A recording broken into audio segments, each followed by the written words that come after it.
আমি যখন ক্লাস 11 এবং 12 যখন পড়তাম, আর আমাদের একটা টিম ছিল, একটা ব্যাচ ছিল, আর ওই ব্যাচে একজন স্যার ছিলেন। আর ওই স্যারটা আমাদের প্রত্যেকের খুব প্রিয় ছিল। উনি আমাদেরকে বাংলা এবং ইংরাজি পড়াতেন, আর উনি প্রত্যেক কথা একটা করে ডায়লগ দিতেন, খুব সুন্দর সুন্দর ডায়লগগুলো বলতেন, মানে কবিতার লাইন এরকম সুন্দর সুন্দর ডায়লগ বলতেন। তো একটা ডায়লগ উনি খুব সুন্দরভাবে বলতেন। যখন আমি প্রচারটা তৈরি করেছিলাম, ওই ডায়লগটা আমার মনে পড়ে গেল। তো তিনি বলতেন, মন দিয়ে শুনবেন কথাটা কি, তিনি বলতেন, যেখানেই দেখিবে চাই উড়াইয়া দেখো তাই, পাইলেও পাইতে পারো অমূল্য রতন। কতজন শুনেছেন এই কথাটার আগে? হ্যাঁ, শুনেছেন? ওকে। আর এটা একটা কবিতার একটা লাইন আছে। তো এই কবিতার যে মানেটা আছে সেটা কি, সেটা হচ্ছে যেখানেই দেখিবে ছাই, ছাই হচ্ছে কোনো মূল্য নেই তার, তো ছাইকে আমরা কোনো গুরুত্বও দিই না। কিন্তু এখানে কবি বলছেন, যেখানে তোমরা ছাই দেখবে ওই ছাইটাকে উড়িয়ে দেখো। কেন? হয়তো হতে পারে ওই ছাইয়ের মধ্যে কোনো একটা অমূল্য রত্নটা ঢাকা আছে। তো এটা কেন আমি বলছি সেটা আমরা পরে বুঝবো। আমরা তার আগে প্রার্থনায় যাই, তারপর আমরা ঈশ্বরের পাকে যাবো। পিতা ঈশ্বর, তোমাকে ধন্যবাদ আজকে এই সুন্দর সময়ের জন্য। তোমাকে ধন্যবাদ আজকে আমরা বিশেষ দিন উদযাপন করতে পারছি তার জন্য। এখন এই বিশেষ সময়কে তোমার হাতে সমর্পণ করি। যখন আমরা তোমার বাক্য শুনবো, তুমি আমাদেরকে সাহায্য করো তোমার বাক্য বুঝতে এবং সেই অনুযায়ী জীবনযাপন করবে। প্রার্থনা প্রভু যিশুর নামে চাই, আমিন। আজকে আমরা যে অংশটা দেখবো সেটা হচ্ছে আমরা দুজনের চরিত্র সম্বন্ধে দেখবো। দুটো মানুষের চরিত্র আমরা দেখবো, বা তাদের যে জীবনটা আছে সেটা দেখবো। আর সেই দুজনের চরিত্র লেখা আছে, সেটা হচ্ছে প্রেরিতদের কার্যবিবরণী তার 10 অধ্যায়। আর আমি আজকে একটু দ্রুত গতিতে ট্রেন চালাবো, তার কারণ এখন অলরেডি 10:26 বাজে, আর অনেকগুলো পদ আমি পড়বো না, আপনারা লিখে নেবেন, বাড়ি থেকে আমরা ওগুলো পড়ে নিতে পারবো, ঠিক আছে?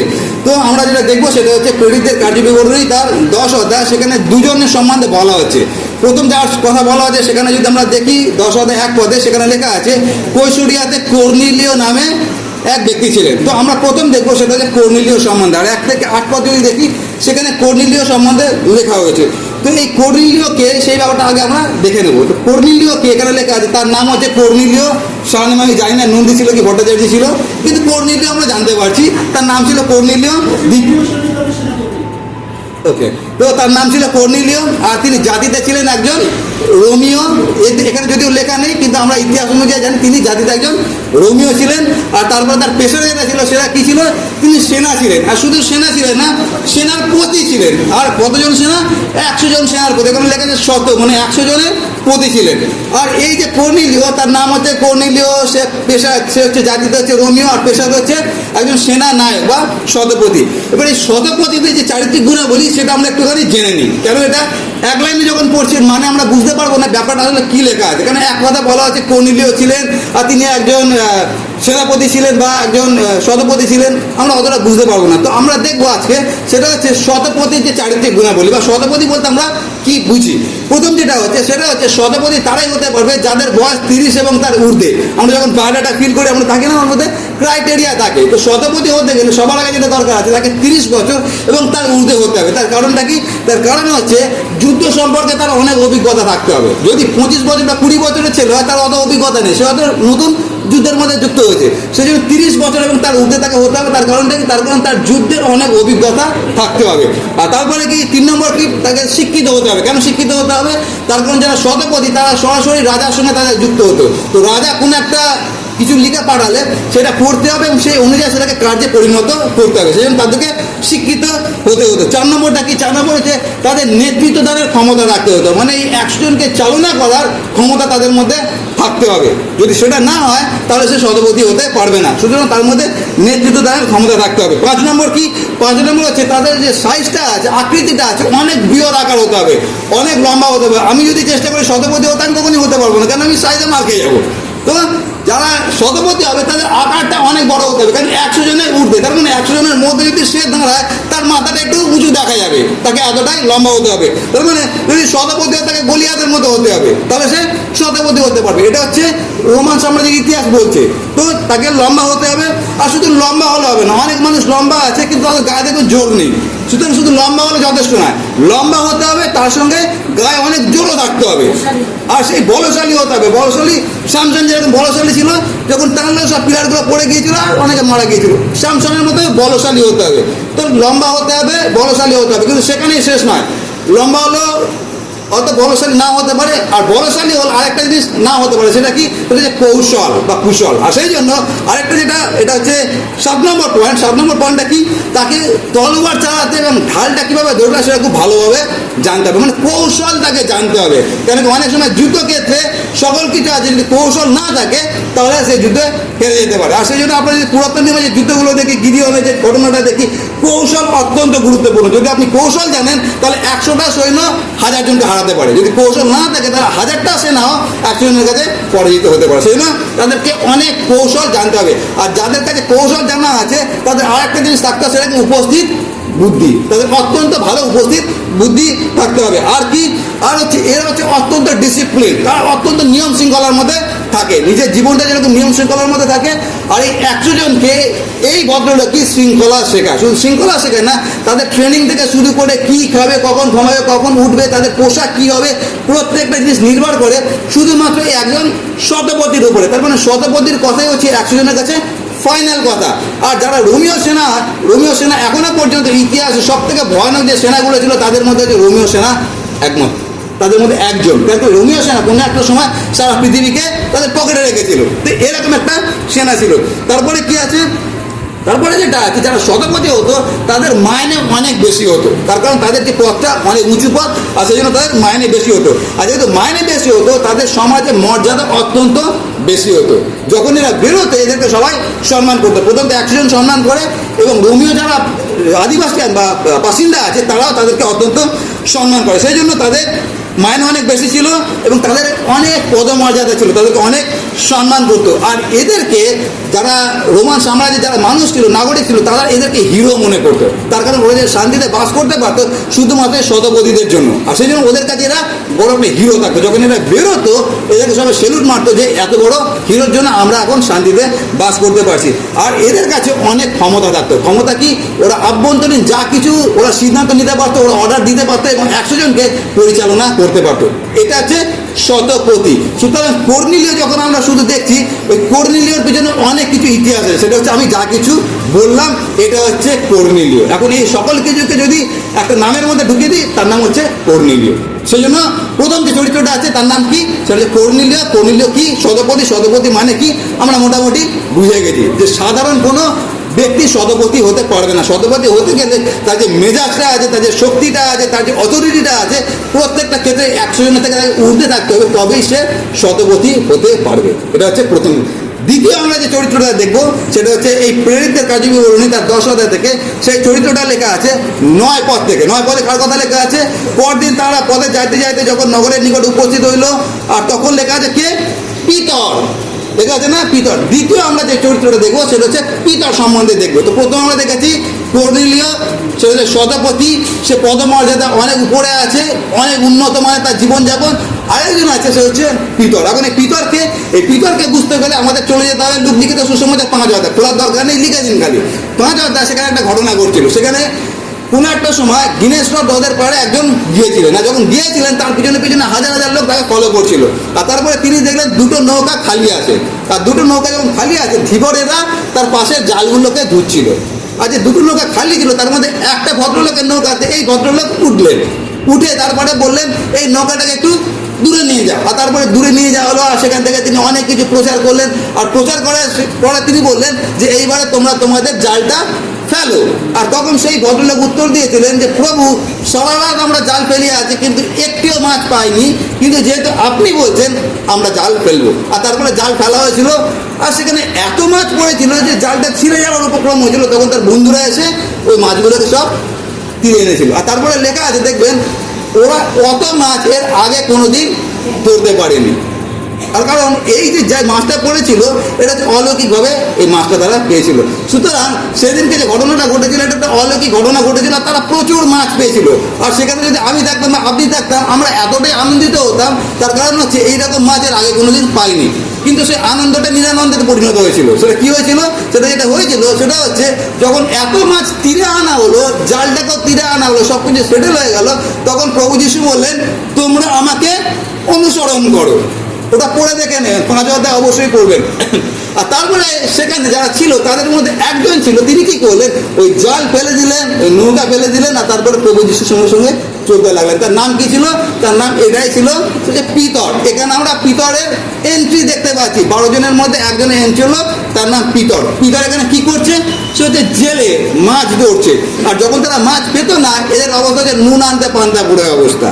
মানে যখন মাছ ধরতে পারবে তখন সংসার চলবে, যদি মাছ না ধরতে পারে তাহলে পেটে কাপড় বেঁধে থাকতে হবে, এরকম একটা পরিস্থিতি এদের হতো। আর এই যারা জেলে হতো তারা শিক্ষিত হতো না, কারণ কি যদি শিক্ষিত হতো তারা জেলে হতো না, কারণ কি জেলেদের জীবনটা অত্যন্ত কঠিন একটা জীবন ছিল। আর পিতর যে সত্যি গরিব ছিল সেটা আমরা জানতে পারি আরেকটা দৃষ্টান্ত থেকে। সেটা লেখা আছে যোহন লিখিত সুসমাচার তার 21 অধ্যায়। আর সেখানে প্রভু যিশু বললেন, আমি এখন মাছ ধরিতে যাই, আর আমি এটা নিয়ে প্রচারও করে দিলাম। সেটা যে প্রভু যিশু মারা গেছেন, তিনি পুনরুত্থিত হয়েছেন, আর সেই পুনরুত্থিত যখন হয়ে গেলেন তারপরে এই ঘটনাটা ঘটেছিল যে পিতর বলেছিলেন আমি মাছ ধরতে যাই, আর তারপরে পিতরের সঙ্গে আরো কয়েকজন মাছ ধরতে গিয়েছিল। আর এই অংশটা থেকে অনেক প্রচারক এরকম ভুল প্রচার করে। কি প্রচার করে? যে পিতর প্রভু যিশুকে জলাঞ্জলি দিয়েছিল। সেটা একেবারেই না। প্রভু যিশুকে তিনি জলাঞ্জলি দেয়নি, প্রভু যিশুর কথাও তিনি ভুলে যাননি, কিন্তু তার সাথে পিতর কেন মাছ ধরতে গিয়েছিলেন? তার কারণ মাছটাই হচ্ছে তাদের জীবিকা উপার্জনের একমাত্র উপায়। যদি মাছ না ধরে তাহলে ঘরে হাঁড়ি চলবে না। সুতরাং সেদিনকে যে পিতর এবং তার বন্ধুরা গিয়েছিল, কেন গিয়েছিল? তার কারণ হচ্ছে তারা যদি মাছ না ধরে তাহলে তাদের খাওয়া দাওয়া হবে না। আর এখান থেকে আমরা বুঝতে পারি যে যারা মাছ ধরতো তাদের আর্থিক অবস্থা কতটা নিচে ছিল। সুতরাং এই পিতর, তিনি, তার নাম কি? তার নাম হচ্ছে পিতর, তারও আমি সারনেম জানি না। দ্বিতীয় হচ্ছে কি, তিনি একজন জেলে ছিলেন। তৃতীয় কি, তিনি হচ্ছেন পড়াশোনা অতটা জানতেন না। চতুর্থ কি, তিনি হচ্ছেন সমাজের খুব নিম্ন শ্রেণীর মানুষ ছিলেন, নুনান্তে পান্তাপুরো অবস্থা। কয়েক বছর আগে আমি যখন আমার কাউন্সিলিং রুমে বসেছিলাম, তখন আমার রুমে একজন ঢুকলেন, আর যিনি ঢুকলেন মাঝ বয়সী একটা লোক, আর নতুন লোক হয়েছে ভদ্রলোক। তো আমি যখন দেখলাম যে একটা ভদ্রলোক ঢুকছে, আর তারপরে আমার সামনে বসলো, আর তারপরে যখন বসলেন ওনাকে মানে আকৃতিটা দেখলেই বুঝতে পারবে এটা করুণ চেহারা, মানে কোনো একটা সাহায্যের জন্য আমাদের কাছে এসেছে। আর তারপরে আমার সামনে বসলেন, আর তখন আমি জিজ্ঞাসা করলাম যে আপনি আমার কাছে কী জন্য এসেছেন? আর তারপর তিনি বললেন, আমি আপনার কাছে এসেছি শুধুমাত্র একটা আর্জি নিয়ে। সে আর্জিটা কি? সেটা আমার একটা প্লাস্টিক দরকার। প্লাস্টিক মানে ওই যে জানেন তো, চালের ওপরে লাগায় যদি চাল ফুটো হয়ে যায়, চালের ওপর প্লাস্টিক একটা নেবার জন্য ক্যানিংয়ের ওপার থেকে, মানে মাতলা নদীর ওপার থেকে ওই ভদ্রলোক আমার কাছে এসে যেন একটা প্লাস্টিক উনি পেতে পারেন। তো আমি ওনাকে জিজ্ঞাসা করলাম, ঠিক আছে ওটা ব্যবস্থা হবে, কিন্তু আপনি নিজের সম্বন্ধে একটু বলুন, যেহেতু আপনি আজকে প্রথমবার এসেছেন। তখন এই ভদ্রলোক নিজের সম্বন্ধে আমাকে বলছেন। তিনি যেটা বলছেন সেটা হচ্ছে, প্রথম ওনার অ্যাড্রেস বলে কিছু নেই, এই ভারতবর্ষে ওনার ঠিকানা বলে কিছু নেই, শুধু ভারতবর্ষে না, পৃথিবীর কোথাও ওনার ঠিকানা কিছু নেই। তো আমি জিজ্ঞাসা করলাম, তাহলে আপনি থাকেন কোথায়? বলছে মাতলা নদীতে যে চর পড়ে আছে, বালি পড়ে আছে, আপনারা যদি কখনো ক্যানিংয়ে যান, যারা সুন্দরবনে গেছেন আপনারা দেখবেন, ওখানে দেখবেন নদীতে অনেক চর পড়ে আছে, আর ওই যেখানে চর পড়ে আছে ওই জমিগুলো কারোর এখতিয়ারে পড়ে না। তো উনি কি করেন, ওই চরের মধ্যে একটা তাঁবু কাটিয়ে ওইখানে বহু বছর ধরে ওখানে বসবাস করছেন, আর এনার একটা ছেলেও আছে, আর ওই ছেলেটাকে ওই গ্রামেরই কোনো একটা লোক তারা বড় করছে। কিন্তু এই ভদ্রলোক কি করে, ওই চরের মধ্যে থাকে, আর এর জীবিকা যেটা আছে সেটা হচ্ছে মাছ ধরে। আর মাছ ধরে যে জীবনটা আছে, এই ভদ্রলোক আমাকে বলছে সেটা হচ্ছে ওরা যখন ট্রলি নিয়ে মাছ ধরতে যায়, প্রায় 2 থেকে আড়াই মাস ওরা জলের মধ্যে থাকে, তারপর আবার ফিরে আসে। আর এত যে পরিশ্রম করে, ওরা 24x7 ওরা সবসময় পরিশ্রম করে, কিন্তু এত পরিশ্রম করার পরেও ওদের যে পকেটে পয়সা আসে সেটা হচ্ছে নুন আনতে পান্তায় পড়ে অবস্থা। পান্তা এবং পেঁয়াজকে তারা দিন কাটায়। তাহলে ভাবুন, অত দূর থেকে শুধুমাত্র একটা প্লাস্টিকের জন্য আমার কাছে এসে। তো এইটা হচ্ছে মাঝিদের বা জেলেদের জীবন আছে এখন এবং তখন। আর আপনারা যদি পদ্মা নদীর মাঝি সিনেমাটা যদি দেখেন, তাহলে বুঝতে পারবেন যে মাঝিদের বা জেলেদের আসলে অবস্থাটা কতটা করুণ অবস্থা। তো এইখানে পিতরের অবস্থা সেই একই রকম। আমি কেন এত কথা বলছি, শুধুমাত্র আপনাদেরকে একটা কম্পারিজন দেওয়ার জন্য, একটা তুলনামূলক একটা চিত্র দেওয়ার জন্য। তুলনাটা কি? তুলনাটা কি? সেটা হচ্ছে, একদিকে আমি কার কথা বললাম, সেটা হচ্ছে কর্নেলীয়, যে হচ্ছে অনেক সম্ভ্রান্ত, তার কাছে অনেক অর্থ, প্রচুর মানুষ তাকে সম্মান করে, প্রথম মর্যাদা অনেক ঊর্ধ্বে। আর একজন মানুষের কথা বলা হচ্ছে, যে হচ্ছে সমাজের সব থেকে নিচে, যে হচ্ছে একজন মাছুয়া, আর সেই তার নাম হচ্ছে পিতর। এই দুজনের চরিত্র আমরা দেখছি। এখন আমরা চলে যাব আবার 10 অধ্যায়, যেটা আমরা পড়েছি, প্রেরিত 10 অধ্যায়। আর আমি আপনাদেরকে বলবো কয়েকটা পদ, আমি খালি দেখাবো আপনাদেরকে, আর সেটা লেখা আছে 24 এবং 25 পদ। আমি পড়ছি, আপনারা দেখবেন 24, 25 থেকে আমি 27 পর্যন্ত পড়বো।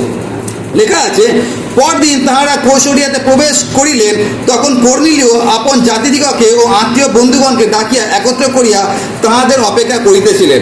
পরে পিতর যখন প্রবেশ করিলেন, তখন কর্নেলীয় তাহার সহিত দেখা করিয়া তাহার চরণে পড়িয়া প্রণাম করিলেন। কিন্তু পিতর তাহাকে উঠাই এলেন, বলিলেন, উঠুন, আমি আপনিও মনুষ্য। পরে তিনি তাহার সহিত আলাপ করিতে করিতে প্রবেশ করিয়া দেখিলেন অনেক লোক সমাগত হইয়াছে। এই ঘটনাটা আপনারা কতজন জানেন এখানে কি ঘটনা ঘটছে? এখানে যে ঘটনাটা ঘটছে সেটা হচ্ছে, একদিকে আমি কর্নেলীয়র কথা বলেছি, কর্নেলীয় প্রার্থনা করছিলেন, আর যখন প্রার্থনা করছিলেন ঈশ্বর তাকে দর্শন দিলেন, আর দর্শন দিয়ে বললেন যে ওই সিমন চর্মকারের বাড়িতে একজন লোক আছে, তার নাম পিতর, আর ওই পিতরকে তুমি ডেকে পাঠাও। আর তারপরে কর্নেলীয় কি করলেন, এই পিতরকে ডেকে পাঠালেন। এখন পিতর যাচ্ছেন কর্নেলীয়ের বাড়িতে, যখন কর্নেলীয়ের বাড়িতে যাচ্ছে তখন এই ঘটনাটা ঘটছে। কি ঘটনা ঘটছে সেটা হচ্ছে, কর্নেলীয় তার বাড়ির প্রত্যেকে, মানে তার স্ত্রীকে, তার সন্তানদেরকে সেখানে একত্রিত করেছে, তার বন্ধুদেরকে একত্রিত করেছে, তার আত্মীয় পরিজনকে একত্রিত করেছে, সবাইকে নিয়ে সে ঘরের মধ্যে অপেক্ষা করছে। কার জন্য অপেক্ষা করছে? পিতরের জন্য অপেক্ষা করছে। পিতরের পরিচয় কি? সে একজন জেলে, সে মাছ ধরে। কারা অপেক্ষা করছে? একজন ভিআইপি অপেক্ষা করছে, যার নাম হচ্ছে কর্নেলীয়। ভিআইপি এবং ভিআইপির পুরো পরিবার, তার আত্মীয় স্বজন, আর যারা ভিআইপি তাদের পরিবারও ভিআইপি, তাদের আত্মীয় স্বজন ভিআইপি। সুতরাং এইসব ব্যক্তিরা একজনের জন্য অপেক্ষা করছে, তার নাম হচ্ছে পিতর। সে হচ্ছে একজন জেলে, তার জন্য অপেক্ষা করছে। এখন ভাবুন, ভিআইপিরা অপেক্ষা করছে আরেকজন ভিআইপির জন্য, যে ভিআইপির পরিচয় হচ্ছে শিক্ষাগত যোগ্যতা কতটা আছে আমরা জানি না, ধরে নিতে পারি অতটা নেই। দ্বিতীয় হচ্ছে তার পকেটে কোনো পয়সা নেই, নুনান্তে পান্তাপুরে অবস্থা। তৃতীয়টা কি, সমাজের সব থেকে তলার শ্রেণীর মানুষ। সেই রকম একটা লোকের জন্য ভিআইপিরা অপেক্ষা করছে রেড কার্পেট পেতে, যে কখন পিতর আসবে। তাহলে ঘটনাটা এখানে কি ঘটছে? আর তার থেকেও যেটা বড় ঘটনা ঘটছে কি, এখানে লেখা আছে যখন পিতর এন্ট্রি করছে, সঙ্গে সঙ্গে এই কর্নেলীয়, যার নাম হচ্ছে শতপতি, যে হচ্ছে 100 জনকে চালাচ্ছে, যার একটা কথা হচ্ছে ফাইনাল কথা, সেই লোকটা আজকে পিতরের সামনে পুরো একদম ফ্ল্যাট হয়ে তাকে প্রণাম করছে। ব্যাপারটা কি করছে আমি জানি না। তখন কর্নেলীয়র ঘটনাটা, কর্নেলীয় বা পিতর যে ঘটনাটা ঘটছিল, পিতরের মনে কি হচ্ছিল আমার মনে আছে, গত বছর যখন ক্রিসমাস যে আমাদের অনুষ্ঠান হলো, আর তারপর প্রচারের পর যখন আমাদের সভা শেষ হলো, আর তারপর আমাকে অনেকে প্রণাম করছিল, আর আমার মানে নিজেকে এত ছোট মনে হচ্ছে যে আমাকে সবাই প্রণাম করছে, আমি সবাইকে আটকানোর চেষ্টা করছি, কিন্তু আটকাতে পারছি না। আমি কেন বলছি, যখন আমি এটা করছিলাম আমি পিতরের হৃদয়টাকে বোঝার চেষ্টা করছিলাম, যে পিতরের তখন কীরকম অভিজ্ঞতা হচ্ছিল, যে আমি একজন মাতৃ, আমার নুনান্তে বান্দাপুরে অবস্থা, আর আমার চরণে এরকম একটা লোক পায়ে পড়ছে, পিতরের মানসিকতা কিরকম হতে পারে। তো আমার সঙ্গে সেরকম হচ্ছিল, যখন সবাই প্রণাম করছে আমি সবাইকে আটকানোর চেষ্টা করছি, কিন্তু আটকাতে আর পারছি না। আর তারপরে যে ঘটনাটা ঘটলো, হঠাৎ এমন একজন আসলো, আমি পুরো হতভম্ব। আপনিও শেষ পর্যন্ত তাকে আমি অনেক আটকানোর চেষ্টা করলাম, কিন্তু তিনি কোনোভাবে আমার কথা শুনলেন না। তিনি বললেন, পাদ্রীবাবু আজকে আমাকে প্রণাম করতে দিন। আর সেটা হচ্ছে আমাদের ডাক্তার সুমিত্রাদি। আর তখন আমার এতটাই খারাপ লেগেছিল যে আমি এই বেহালা কলেজে একটা সাধারণ ছেলে, কোথাকার একটা ছেলে, নর্দমার কিট, আমাকে সেখান থেকে ঈশ্বর তুলে এনেছেন।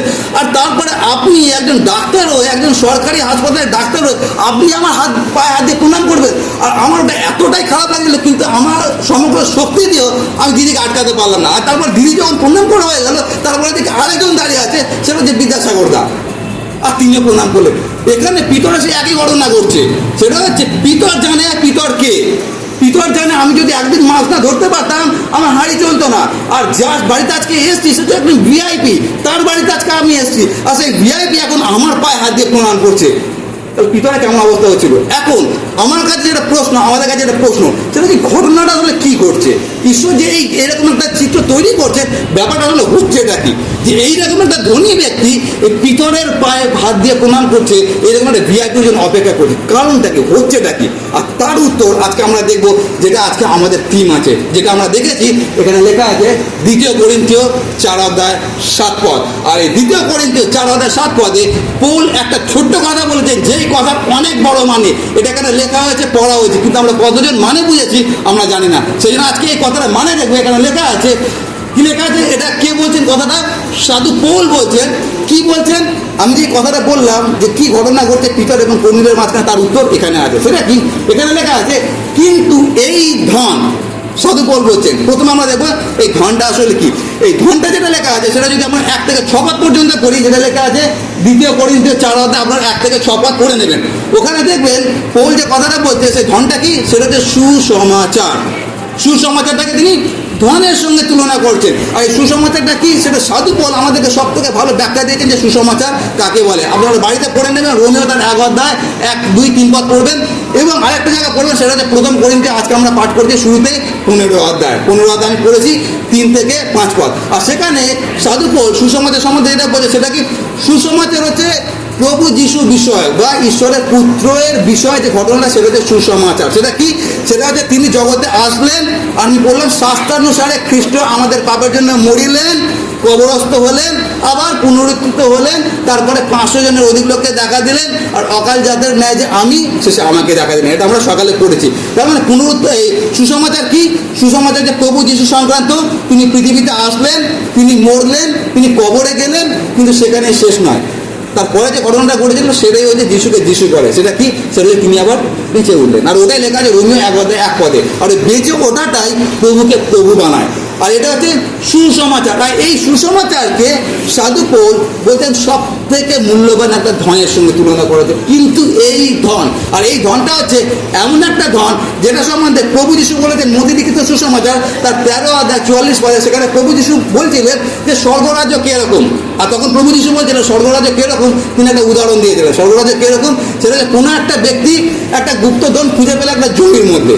জানেন যে ঘটনাটা, একটা জমির মধ্যে একটা গুপ্তধন সে খুঁজে পেলো। আর যখন খুঁজে পেলো, সে বুঝতে পারলো এর মধ্যে একটা গুপ্তধন লুকানো আছে। সে সঙ্গে সঙ্গে চলে গেল, আর গিয়ে তার যা কিছু বিষয় আশায় ছিল, যা কিছু সম্পত্তি ছিল ব্যাংকে, যা কিছু ব্যাংক ব্যালেন্স ছিল, যা কিছু এফডি ছিল, সকল কিছুতে একসঙ্গে করলো। একসঙ্গে করে তারপরে ওই জমিটাকে সে কিনে নিল। কেন কিনে নিল? তার কারণ ও জানে ওই জমির মধ্যে যে অমূল্য রত্নটা আছে, ওটা হচ্ছে আমার জীবনে যা কিছু আছে, এই সকল কিছুকে যদি বিক্রিও করে দিই, তার থেকে বেশি মূল্যবান যে জমিতে যেটা আছে। সেটা কি, সেটাই প্রভু যিশু শিক্ষা দিয়েছেন স্বর্গরাজ্যের বিষয়। তারপরে স্বর্গরাজ্যটা কতটা ইম্পর্টেন্ট। আর এইটাই এখানে পৌল বলছে সেই ধনের কথা। সেই ধনটা কি, সেটা সুসমাচার। কারণ কি, স্বর্গে যাওয়ার জন্য একটাই উপায় আছে। সেটা কি, জন লিখিত সুসমাচার 3 অধ্যায় 16 পদে লেখা আছে, কারণ ঈশ্বর জগৎকে এমন প্রেম করিলেন যে আপনার একজাত পুত্রকে দান করিলেন, যেন যে কেউ তাকে বিশ্বাস করে সে বিনষ্ট নয় কিন্তু অনন্ত জীবন পায়। তার মানে এই স্বর্গে যাওয়ার জন্য একটাই রাস্তা আছে, সেটাকে সুসমাচারে বিশ্বাস করা। সেই জন্য সাধু পৌল এইটাকে বলছেন অমূল্য ধন। এখন এটা কেন অমূল্য ধন, সেটা আমরা কতটা উপলব্ধি করতে পারি আমরা জানি না, কিন্তু একজন খুব ভালো উপলব্ধি করতে পেরেছিল, যেটা লুক লিখিত সুসমাচার 16 অধ্যায় আমি প্রচার করেছিলাম। লাসার বলে একটা ব্যক্তি ছিলেন, সে টেবিলের তলা থেকে কুড়িয়ে কুড়িয়ে খেতেন, আর টেবিলের ওপরে একজন খেতেন, সে হচ্ছে ধনী ব্যক্তি। আর ধনী ব্যক্তি যখন মরে গিয়েছিলেন, আর তারপরে সে ছিলেন নরকে, আর দেখতে পেয়েছিলেন লাসার কোথায় বসে আছে, আব্রাহামের কোলে। সেই দিনকে ধনী ব্যক্তি বুঝতে পেরেছিলেন এই ধনের মূল্যটা আসলে কত। তখন তিনি বুঝতে পেরেছিলেন আমি জগতে যা কিছু ধন আমি উপার্জন করেছিলাম, বিলাস বিলাসে ব্যয় করেছিলাম, ওইটা প্রকৃত ধন ছিল না। আমি যদি আগে বুঝতাম, তাহলে আজকে আমি আব্রাহামের কোলে থাকতাম। ওই দিন ওই লোকটা বুঝতে পেরেছিলেন। আর সেই জন্য এই ধনটা হচ্ছে অত্যন্ত মূল্যবান। তার কারণ এই ধনটাই আপনাকে আমাকে আব্রাহামের কোলে বসাবে, মানে আমাদেরকে অনন্ত জীবনে নিয়ে যাবে। আর তারপরে ওই কথাটা এখানে সাধু পৌল বলছে যে এই ধনটা হচ্ছে অত্যন্ত গুরুত্বপূর্ণ ধন। কিন্তু তার সঙ্গে আরেকটা কথা লেখা আছে। সেটা কি লেখা আছে? কিন্তু এই ধন, তারপরে কি কথা লেখা আছে? মৃন্ময় পাত্রে করিয়া ধারণ করে দেবে। এই মৃন্ময় পাত্রটা আমাদের জন্য অত্যন্ত গুরুত্বপূর্ণ বিষয় আছে। মৃন্ময় পাত্রটা কি? সেটা হচ্ছে আমরা যদি আদি পুস্তক 2 অধ্যায় 7 পদ দেখি, আর সেখানে লেখা আছে ঈশ্বর মৃত্তিকার ধুলি দিয়ে মানুষকে তৈরি করলেন না। যখন মানুষকে তৈরি করলেন, যেই আমি যা কিছু তৈরি করতাম, যখন আমি প্রভুকে জানতাম না, কোনো নির্জীব জিনিস তৈরি করতাম, তো এইরকম একটা নির্জীব জিনিস, একটা পুতুল তৈরি করা হলো। তার চোখ আছে দেখতে পারে, কান আছে শুনতে পারে না, তারপরে ঈশ্বর তার নাকের মধ্যে প্রাণবায়ু প্রবেশ করলেন। কিন্তু তার আগে সেটা কি ছিল? সেটা মাটি দিয়ে তৈরি একটা পুতুল ছিল। এটা হচ্ছে মৃত্তিকার ধুলি দিয়ে তিনি তৈরি করলেন। আর ওই জন্য যখন আমরা কবর দিতে যাই, আমরা শেষ ডায়লগটা কি বলি পাদ্রীরা? ধুলি ধুলিতে প্রতিগমন করবে। 19 পদে লেখা আছে, খুব সম্ভবত 3 অধ্যায় 19 পদ আদি পুস্তক। ধুলি ধুলিতে প্রতিগমন করবে। যেই পাদ্রীরা সারা জীবন ধরে বলে আসছে ধুলি ধুলিতে প্রতিগমন করবে, সেই পাদ্রীরা একদিন ধুলি ধুলিতে প্রতিগমন করবে। আর এটা হচ্ছে রিয়ালিটি। কেন কি, বাইবেলে লেখা আছে যতজন জন্মেছে সবাই ধুলিতেই যাবে। তার মানে আমি যতজনকে কবর দিই না কেন, আমাকে কেউ নাকি কবর দেবে। তার মানে আমিও সেই ধুলিতেই যাবো। কেন কি, এটি আমাদের আইডেন্টিটি, এটি আমাদের পরিচয়। আর এইটা খুব সুন্দরভাবে ঈশ্বর একটা মানুষকে বুঝিয়েছিলেন। তার নাম হচ্ছে জিরোমিও। 18 অধ্যায় লেখা আছে। জিরোমিও ঈশ্বর বলে তুমি কুম্ভকারের বাড়িতে যাও। আর ঈশ্বর পাঠিয়ে দিলেন তাকে কুম্ভকারের বাড়িতে। আর সে কুম্ভকারের বাড়িতে চলে গেল। আপনারা কতদিন কুম্ভকারের বাড়িতে গেছেন? অভিজ্ঞতা নেই। এগুলো আমার অভিজ্ঞতা আছে, কারণ আমি ছোটবেলা থেকে মূর্তি তৈরি করতাম, আর ওই জন্য ওগুলো ভালো মতন জানি। তো তাকে কুম্ভকারের ওখানে পাঠানো হলো, আর তারপরে জিরোমিও সেখানে গেলেন, আর সেখানে দেখলেন চাকার মধ্যে কিভাবে পাত্র তৈরি করা হচ্ছে। যখন তৈরি করা হচ্ছে, কোনো পাত্র যদি ঠিকমতো তৈরি না হলো, ওটাকে ভেঙে আবার একটা নতুন পাত্র তৈরি করা হলো। সকল কিছু দেখা হয়ে গেল, আর তারপরে ঈশ্বর জিজ্ঞাসা করলেন, সেটা কি বললেন, যে ইসরায়েল জাতিকে আমার কাছে ওই রকম মৃত্তিকার তুল্য নয়, আমি হচ্ছে সেই কুম্ভকার আর তোমরা হচ্ছে মাটি। আর সেই গানটাই আমরা আজকে গেয়েছি। কি গান গেয়েছি? তুমি তো কুমো, আমি মাটি। আমরা এখানে যতজন বসে আছি, এইটা হচ্ছে আমাদের পরিচয়। সেটা কি? সেটা হচ্ছে আমরা মাটি, মাটির পাত্র। সেটা এখানে প্রয়োগ করেছে। সেটা কি? এত মূল্যবান ধন, যেই ধনটা সারা পৃথিবীকে যদি একদিকে রাখে, শুধু পৃথিবী না, সমগ্র সৌরজগৎকে যদি একদিকে রাখে, আর এই ধনটাকে যদি একদিকে রাখে, এই ধনের তুলনায় এই সৌরজগতের পৃথিবী কিছুই না। এতটাই মূল্যবান ধন, অথচ এই মূল্যবান ধনটা রাখা হয়েছে কোথায়? একটা মাটির পাত্রের মধ্যে। আর মাটির পাত্র, আজকে আন্টি বলছিলেন মাটির পাত্র হচ্ছে তার কোনো মূল্য নেই, 5 টাকায় পাওয়া যায়, পড়ে গেলে দুম করে ভেঙে যাবে, তার অনেক সীমাবদ্ধতা আছে। ওই রকম একটা দুর্বল জিনিসের মধ্যে ঈশ্বর এত বড় অমূল্য সম্পদটাকে তিনি গুপ্ত রেখেছেন। তার মানে কোন যে কথাটা বলছেন, সেটা হচ্ছে এই সম্পদটা অত্যন্ত ধনী সম্পদ, অত্যন্ত মূল্যবান সম্পদ, কিন্তু সেই সম্পদটা ঈশ্বর আমার মধ্যে, আমাদের মধ্যে গচ্ছিত রেখেছেন। আর এটা হচ্ছে পৌলের কথা। সেটা কি? এই ধন মৃন্ময় পাত্রে করিয়া আমরা ধারণ করিতেছি, আমাদের মধ্যে সেইটাকে আমরা ধারণ করছি। সেটা কি? সেটা হচ্ছে এই অমূল্য সম্পদটাকে আমরা ধারণ করছি। আর সেই জন্য আমি শুরুতেই বলেছিলাম, যেখানেই দেখিবে চাই, উড়াইয়া দেখো তাই, পাইলেও পাইতে পারো অমূল্য রতন। আমরা যারা এখানে বসে আছি, আমাদের কোনো মূল্য নেই, আমরা হচ্ছে সেই ধুলি দিয়ে তৈরি করা মানুষ, কিন্তু তা সত্ত্বেও আমরা অত্যন্ত মূল্যবান। তার কারণটা কি? তার কারণ আমাদের মধ্যে পৃথিবীর সব থেকে মূল্যবান সম্পদটা আছে। সেটা কি? সেটা হচ্ছে সুসমাচার আমাদের প্রত্যেকের মধ্যে আছে। আর সেই কথাটা এখানে পৌল শিক্ষা দিয়েছেন। এখন আমরা ফিরে আসি, কোথায় ফিরে আসি? সেটা হচ্ছে কর্নেলীয় পিতরকে প্রণাম করছে। কেন প্রণাম করছে? তার কারণ হচ্ছে এইটা।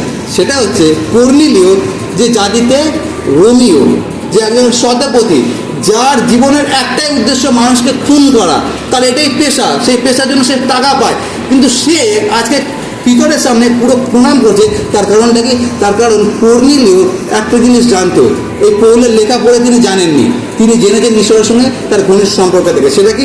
সেটা হচ্ছে এই পৌল, যদিও সে আমার থেকে অনেক নিচে আছে, কিন্তু এই পিতরের মধ্যে একটা জিনিস আছে। সেটা কি? সেটা হচ্ছে এই অমূল্য ধন, সেটা সুসমাচার। আর সেই জন্য ওই ব্যক্তি যেটা করেছিলেন, সেটাকে তার পরিবারের প্রত্যেককে, তার আত্মীয় পরিজন, বন্ধু বান্ধব সবাইকে ডেকে একত্রিত করেছিলেন। তার কারণ হচ্ছে আজকে আমরা যে জিনিসটা পেতে যাচ্ছি, আমি যতই মাইনে পাই না কেন, যতই উপার্জন করি না কেন, তার থেকে বেশি মূল্যবান জিনিস আজকে আমরা পেতে যাচ্ছি। তার কারণ ওই যে ব্যক্তিটা আছেন, যার নাম পিতর, তিনি যে মূল্যবান সম্পদটা আনছেন, সেটা হচ্ছে সুসমাচার আজকে আমাদের কাছে আনছেন। আর সেই জন্য তিনি তার পরিবারকে, তার বন্ধু বান্ধবকে একত্রিত করে সেখানে তাকে প্রণাম করেছিলেন। আজকে আমাদের প্রত্যেকের কাছে প্রশ্ন, সেই সুসমাচার ধন আমাদের প্রত্যেকের মধ্যে আছে। একটা বিজাতীয় লোক এত ভালোভাবে উপলব্ধি করতে পেরেছিলেন যে সুসমাচারের মূল্যটা আসলে কি। আমরা যারা আজকে বিশ্বাসী আছে, খ্রিস্টান আছে, আমরা কতজন সেই সুসমাচারের মূল্যটাকে সত্যি উপলব্ধি করতে পারি?